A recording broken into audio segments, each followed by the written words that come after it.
Hi friends, welcome to 5 Minutes Tech YouTube channel. Here is Samsung Galaxy A16 5G smartphone. In this video, you will learn how to turn off notifications for Chrome app in your phone Samsung Galaxy A16 5G. Suppose if you would like to turn off notifications for Google Chrome, yes, you can do it. What you got to do is just go to the settings of your phone first. Go to settings. Then go to app notifications.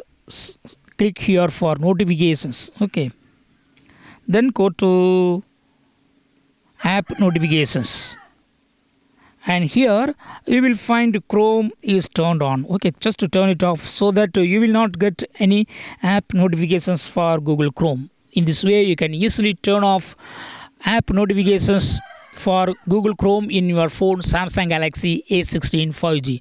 That's all friends, thanks for watching. Bye.